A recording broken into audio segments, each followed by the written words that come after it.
আমাদের advance অ্যাকাউন্টেন্সির session চলছে। এই অ্যাডভান্স অ্যাকাউন্টেন্সির তোমাদের যে ক্যাপিটাল রিডাকশন বলে যে চ্যাপ্টারটা আছে ওটা করাচ্ছিলাম। ক্যাপিটাল রিডাকশন হচ্ছে যেটাকে আবার বলা হয় আমাদের ইন্টারনাল রিকনস্ট্রাকশন। তো এই ইন্টারনাল রিকনস্ট্রাকশনের আমি ফর্মুলা দিয়েছিলাম প্রথম আমাদের ক্লাসে, সেই ক্লাসে সমস্ত ফর্মুলাটা ডিসকাস করেছি।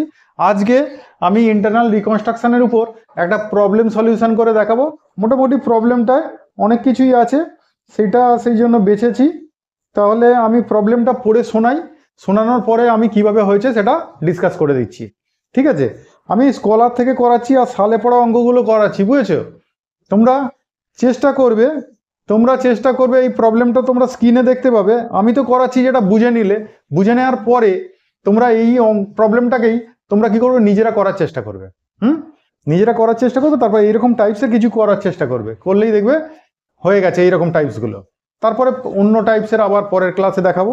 দেখো এইরকম প্রবলেমটা আছে, তোমাদের বলেছে the balance sheet of Fortune Limited as on 31 December 1990 আর অ্যাজ ফলোজ বলে আমাদের ক্যাপিটাল দেওয়া আছে। এটা তোমাদের যে স্ক্রিনে ছবিটা দেখতে পাবে, তোমরা দেখবে এটা ওল্ড মেথডে ব্যালেন্স শিটটা দিয়েছে, তোমাদের কিন্তু নিউ ফরম্যাটে ব্যালেন্স শিট থাকবে।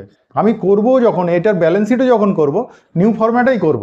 এটা পুরানো অঙ্ক, পুরানো বই আছে, সেই জন্য এটা ওল্ড ফরম্যাটে দিয়েছে ব্যালেন্স শিটটা। তোমরা কিন্তু নিউ ফরম্যাটেই পাবে কোশ্চেনে, এবং নিউ ফরম্যাটেই যেইভাবে দেওয়া থাকবে সেইভাবেই কিন্তু ব্যালেন্স শিটকে রিডাক্ট করবে। ঠিক আছে, দেখো পেড আপ ক্যাপিটাল বলেছে 25,000, 10% preference share at the rate of ₹10 each, fully paid up. 20,000 equity share of ₹10 each, 2 lakh। Capital reserve 12,500, 10% debenture of ₹100 টাকা each, 1 lakh। Accrued interest on debenture আছে, ক্রেডিটর্স আছে, এই করে 6,55,000। আর অ্যাসেটস দিকে আছে দেখো, পেটেন্ট অ্যান্ড ট্রেডমার্ক আছে একটা, building machinery furniture, stock, debtors, bank cash, আর একটা প্রফিট অ্যান্ড লস অ্যাকাউন্টের ব্যালেন্স আছে বড় পরিমাণে 2,28,750। ঠিক আছে, তাহলে আমাদের অ্যাসেট দিকে দেখছি আমরা ভুয়ো সম্পত্তি আছে পেটেন্ট অ্যান্ড ট্রেডমার্ক, আর একটা প্রফিট অ্যান্ড লসের বড় ব্যালেন্স আছে কত, 2,28,750। তাহলে এই ভুয়ো সম্পত্তিগুলো যদি অ্যাসেট দিকে থাকে, তাহলে কিন্তু তোমাদের বলেছিলাম আগের ক্লাসে যে ব্যাংক বা বিভিন্ন অর্থকারী সংস্থা এই কোম্পানির উপর ভরসা করবে না।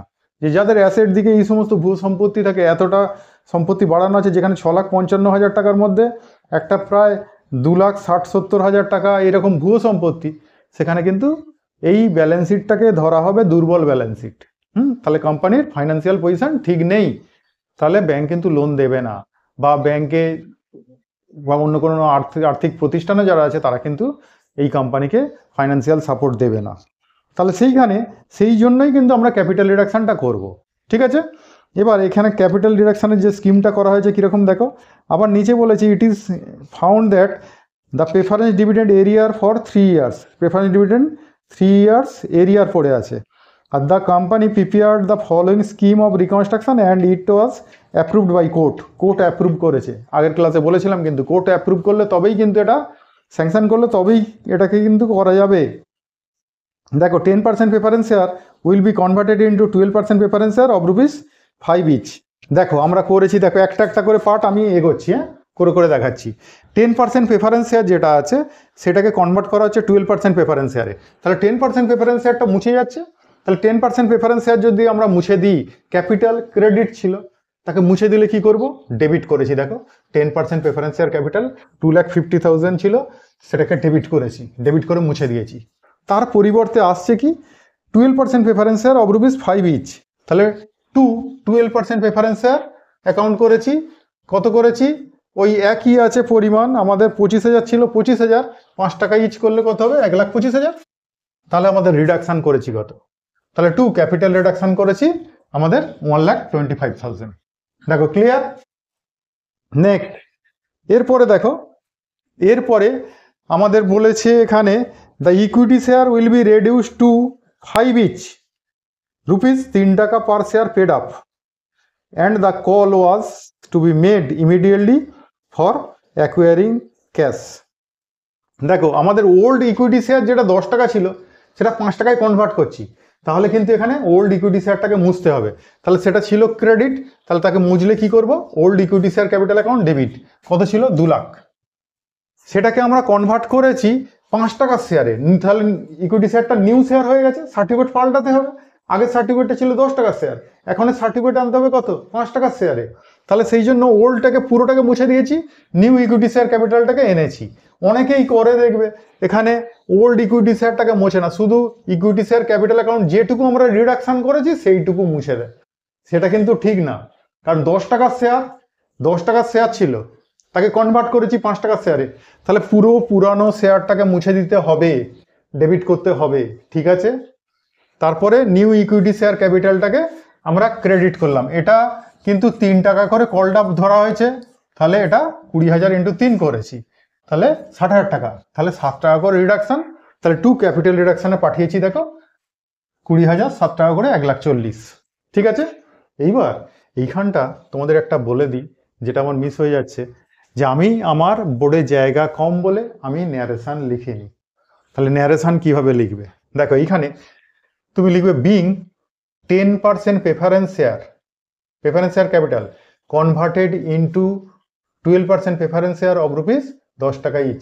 তাহলে being 10% preference share of rupees 10 টাকা each converted into 12% preference share of rupees, sorry 10 টাকা না, এটা 5 টাকা each, 12% preference share of rupees 5 টাকা each as per special resolution number dot dot dated dot dot, তারপর স্যাংশনড বাই কোর্ট, এটা লিখতে হবে। তাহলে বোঝা গেল ন্যারেশনটা, being 10% preference share of rupees 10 টাকা each converted into 12% preference share of rupees 5 টাকা each as per special resolution number dot dot dated dot dot, তারপরে লিখবে স্যাংশনড বাই কোর্ট বা অ্যাপ্রুভড বাই কোর্ট, এটা লিখতে হবে। এটাকেও সেই রকম লিখবে, বিং এটা কি ছিল, কিছু পার্সেন্টেজ ছিল না, being equity share capital of rupees 10 টাকা each converted into equity share capital of rupees 5 টাকা ইচ অ্যান্ড 3 টাকা পার শেয়ার পেড আপ, হ্যাঁ, as per special resolution number dot dot dated dot dot sanctioned by court, এটাকে লিখতে হবে। এরপরে বলেছে ওই যে আমরা ইকুইটি শেয়ারকে 3 টাকায় কনভার্ট করলাম, কিন্তু শেয়ারটা 5 টাকার, বলেছে তাহলে কল বাকি তো 2 টাকা, এটা ধরা হয়েছে তো, তাহলে ওই কলটা ইমিডিয়েটলি ডাকতে বলেছে এবং ক্যাশে সেটা নিয়ে নিতে বলেছে। তাহলে ইকুইটি শেয়ার কল যদি ডাকি, একটাই তো কল ডাকছি, তাহলে ফাইনাল কল বলি। তাহলে equity share final call account debit 20,000 into 2 টাকা করেছি 40,000 টাকা, টু শেয়ার ক্যাপিটাল 20,000 ইন্টু 2 40,000 টাকা, ঠিক আছে, বোঝা গেছে।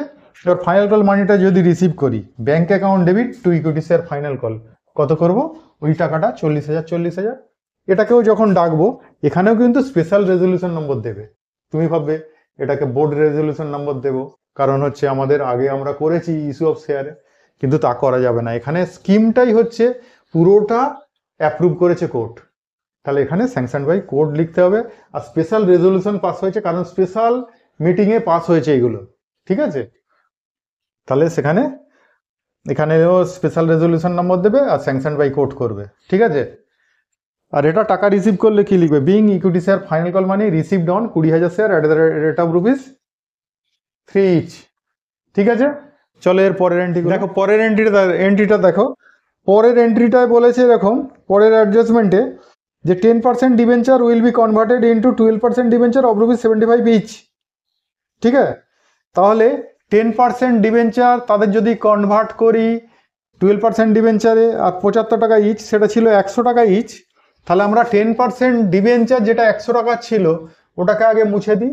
তাহলে মুছে দিলে ডিবেঞ্চার লায়াবিলিটি মানে ক্রেডিট ছিল, তাকে মুছতে গেলে আমরা কি করব, ডেবিট করি। তা 10% ডিবেঞ্চার অ্যাকাউন্ট ডেবিট করলাম, কত, আমাদের 1 লক্ষ টাকা দেওয়া ছিল, দেখো বইতে 1 লক্ষ টাকা দেওয়া ছিল।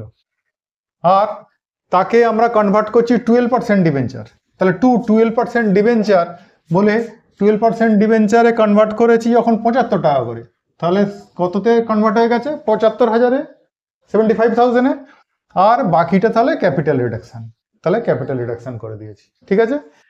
তার সাথেই বলেছে দেখবে একটু যে debenture holder agreed to forgo 50% of their accrued interest on the stipulation of payment of the balance amount in cash. দেখো বলেছে ডিবেঞ্চার হোল্ডাররা তাদের 50% অ্যাক্রুড ইন্টারেস্ট তারা ছেড়ে দিতে রাজি আছে যদি এখনই তাদের ক্যাশে পেমেন্ট করা হয়। তাহলে আমাদের ডিবেঞ্চার ইন্টারেস্ট আমাদের ব্যালেন্স শিটে দেখবে এরিয়ার ইন্টারেস্ট বলে লায়াবিলিটি দিকে ছিল 15,000, 15,000। তাহলে ওই accrued interest on debenture account যেটা লায়াবিলিটি ছিল তাকে মুছে দিলে কি করব, ডেবিট। ক্রেডিট ছিল ডেবিট করলাম, ইমিডিয়েট পেমেন্ট করছি টু ক্যাশ বলে পেমেন্ট করে দিই কত, এর 50% 7,500, আর বাকিটা তাহলে রিডাকশন 7,500, তা টু ক্যাপিটাল রিডাকশন করে দিলাম। এরপরে বলেছে দেখো এরিয়ার প্রেফারেন্স ডিভিডেন্ড ওয়াজ এগ্রিড টু বি ক্যান্সেলড। তাহলে এরিয়ার প্রেফারেন্স ডিভিডেন্ড যেটা আমাদের ব্যালেন্স শিটের নিচে দেওয়া ছিল 3 বছরের প্রেফারেন্স শেয়ারের ডিভিডেন্ড এরিয়ার আছে, ওটা পুরো তারা ছেড়ে দিয়েছে। তাহলে সেখানে এন্ট্রি করবো না, ওটা ব্যালেন্স শিটের বাইরের আইটেম, বাইরেই সেটা সেট আপ হয়ে গেছে, তাহলে আমাদের জার্নাল করে দেখাতে লাগবে না। ঠিক আছে, তারপরে বলেছে ক্রেডিটর্স যারা আছে ক্রেডিটর্সদের তোমরা কি করছো, syndicators agreed to waive 40% of their claim in consideration of immediate payment of their dues। syndicatorsরা বলেছে আমাদের ক্লেমের 40% আমরা ছেড়ে দেবো, কিন্তু ইমিডিয়েট পেমেন্ট করতে হবে। তাহলে আমরা যদি তাতে রাজি হয়ে যাই, তাহলে আমরা ক্রেডিটর্সদের যদি মিটিয়ে দিই, ক্রেডিটর্স ক্রেডিট ছিল তাকে করব কি, ডেবিট, তাকে দেখো ডেবিট করেছি, আর 40% পয়সা আমরা টু ব্যাংক বলে পেমেন্ট করেছি। হ্যাঁ, তুমি বলবে টু ব্যাংক করছেন কেন, টু ক্যাশ করতে পারেন তো। আমাদের ইনকাম ট্যাক্স অ্যাক্ট অনুযায়ী 20,000 টাকার বেশি পেমেন্ট কখনোই ক্যাশে করা যায় না। হ্যাঁ, তাহলে সেইখানে 20,000 টাকার বেশি ক্যাশে পেমেন্ট করলে ইনকাম ট্যাক্সে আটকাবে, সেই জন্য কোম্পানিরা ম্যাক্সিমাম কি করে, পেমেন্ট কিসে করে, চেকে। কোম্পানির ছোটোখাটো পেমেন্ট হলেও সেগুলো চেকে করে, কারণ চেকে করলে সেইগুলো ব্যাংক স্টেটমেন্টে আসবে, আর ক্যাশ বাক্স থেকে খাতায় ওই চালানে যদি পেমেন্ট করে সেই পেমেন্ট কিন্তু হিসাবে আনতে প্রচণ্ড প্রবলেম আছে, অডিট করতে প্রবলেম আছে। সেই জন্য সমস্ত পেমেন্ট কোম্পানির কিসে করা হয়, চেকে করা হয়। কাউকে 500 টাকা দিলেও চেকে পেমেন্ট করা হয়। ঠিক আছে, তাহলে এখানে দেখো টু ব্যাংক বলে আমরা পেমেন্ট করেছি কত, এর 60%, 46,500, আর তাহলে 40% ওরা ছেড়ে দেবে বলেছে। তাহলে টু ক্যাপিটাল রিডাকশন 40%, তাহলে টু রিডাকশানে পাঠিয়ে দিয়েছি 31,000। ঠিক আছে, এরপরে আমাদের বলেছে এবার এই যে আমাদের ক্যাপিটাল রিডাকশানে পয়সাগুলো এলো, এর থেকে আমরা ভুয়ো সম্পত্তিগুলোকে ওঠাবো। তখন বলেছে দ্য অ্যাসেটস ওয়ার রিভ্যালুড বিল্ডিং 1,40,000। এই বিল্ডিং ছিল তো 1,10,000, তাহলে 1,40,000 করছি মানে তো বিল্ডিং বাড়ছে। প্ল্যান্ট অ্যান্ড মেশিনারি 120, ওটা কমছে। ফার্নিচার 38,000, ফার্নিচারও বাড়ছে কিন্তু, তাহলে যে দুটো বাড়ছে সেইগুলোকে আগে করে নেব। তাহলে আমরা করব কি, অ্যাসেটস যদি বাড়ে তাহলে অ্যাসেটসকে কি করব, ডেবিট করব। Land and building account debit করলাম, ল্যান্ড অ্যান্ড বিল্ডিং ছিল 1,10,000 হয়ে গেছে 1,40,000, তাহলে 30,000 বাড়ছে, তাহলে ল্যান্ড অ্যান্ড বিল্ডিং ডেবিট করলাম। আর আমাদের ফার্নিচার সেটাও 13,000 বাড়ছে, সেটাকেও ডেবিট করলাম।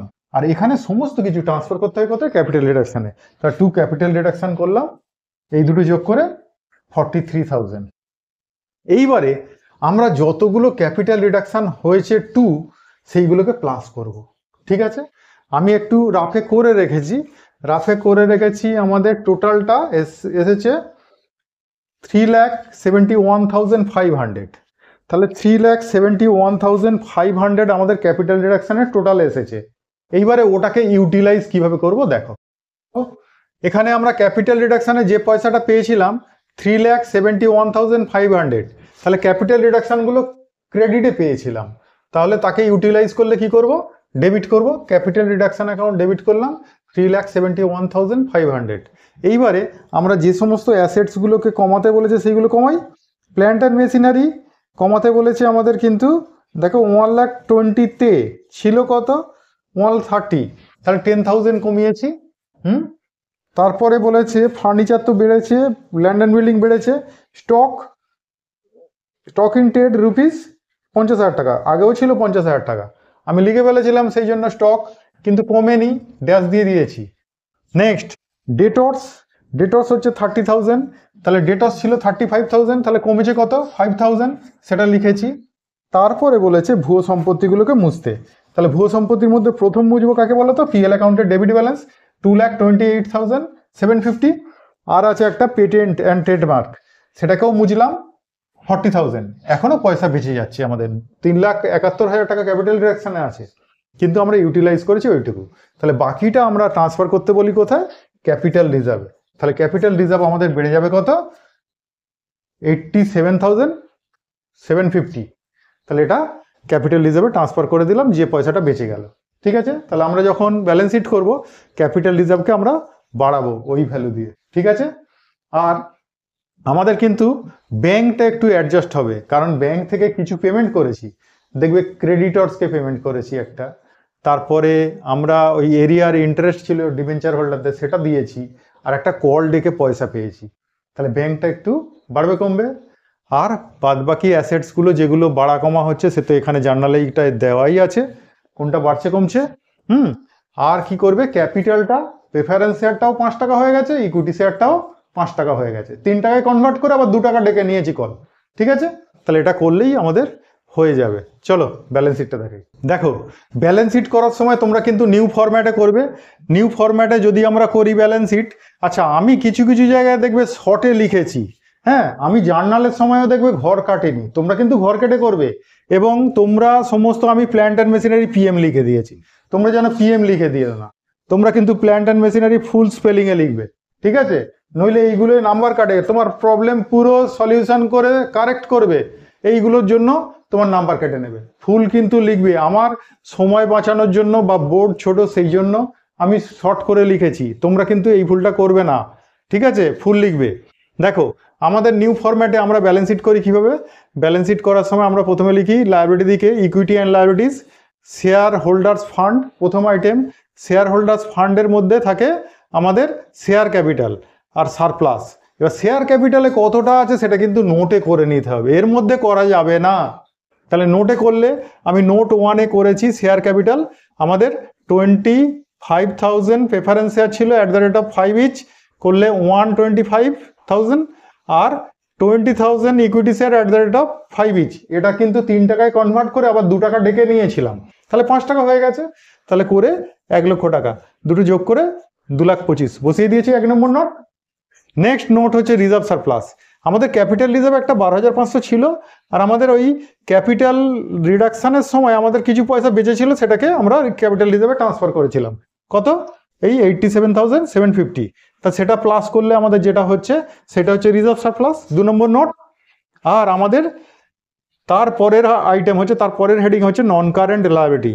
তার মধ্যে লং টার্ম বরোয়িংস থাকে, লং টার্ম বরোয়িংসের মধ্যে ডিবেঞ্চার আছে, ডিবেঞ্চার 1 লাখ ছিল 75 হয়ে গেছে, তাহলে 75। আর ক্রেডিটর্স ছিল কারেন্ট লায়াবিলিটিতে, সেটা কারেন্ট লায়াবিলিটি আর লিখিনি কিছু নেই বলে, কারণ ক্রেডিটর্স ছিল কারেন্ট লায়াবিলিটির আন্ডারে, তারপরের আইটেমের নাম হচ্ছে কারেন্ট লায়াবিলিটি, তাতে আমরা লিখতাম ট্রেড পেয়েবলে ক্রেডিটর্স লিখতাম, কিন্তু নেই বলে আর লিখিনি, এইটা যোগ করে দিয়েছি। ঠিক আছে, তারপর চলে এসো অ্যাসেটসে। 2 নম্বর আমরা দেবো অ্যাসেটস। অ্যাসেটসে নন কারেন্ট অ্যাসেট, তার মধ্যে প্রপার্টি প্ল্যান্ট অ্যান্ড ইকুইপমেন্ট, তার মধ্যে ট্যাঞ্জেবল পার্ট আর ইনট্যাঞ্জেবল পার্ট, দুটো পার্ট থাকে। আমাদের ট্যাঞ্জেবল পার্টটা আছে, ইনট্যাঞ্জেবল পার্টটা নেই, কারণ গুডউইল যা ছিল আমরা মুছে দিয়েছি। ঠিক আছে, বা পেটেন্ট ট্রেডমার্ক ওইগুলো মুছে দিয়েছি, তাহলে সেইটা নেই। ট্যাঞ্জেবল পার্টটার একটা নোট করে নিই। ট্যাঞ্জেবল পার্টে আমরা building revalued figure 1,40,000, plant and machinery revalued figure 1,20,000, ফার্নিচারের রিভ্যালুড ফিগার 38। তাহলে এই 3টেই ছিল ফিক্সড অ্যাসেট, তাহলে এই 3টে প্লাস করেছি, করে আমরা এখানে প্রপার্টি প্ল্যান্ট ইকুইপমেন্টে বসিয়ে দিয়েছি। ইনট্যাঞ্জেবল নেই, বসাচ্ছি না। এরপর কারেন্ট অ্যাসেট চলে এসো। এর পরের হেডিং হওয়া উচিত কিন্তু নন কারেন্ট, আদার নন কারেন্ট, মানে নন কারেন্ট অ্যাসেটস বলে সেখানে নন কারেন্ট ইনভেস্টমেন্ট বসে, আদার নন কারেন্ট অ্যাসেট বসে, সেইগুলো কোনো আইটেম আমাদের নেই বলে আমরা সেগুলো হেডিংগুলো ইউজ করছি না। একেবারে চলে এসেছি কারেন্ট অ্যাসেটে। কারেন্ট অ্যাসেটে প্রথম আইটেম হচ্ছে ইনভেন্টরি মানে স্টক, সেটা তো বলেই দিয়েছিল 50,000, যা ছিল তাই আছে। Next trade receivable. ট্রেড রিসিভেবলটা চেঞ্জ হয়ে গেছে, রিভ্যালুড ফিগার কত 30,000, যেটা আগে ছিল 35,000। আর তারপরে হচ্ছে ক্যাশ অ্যান্ড ক্যাশ ইকুইভ্যালেন্ট।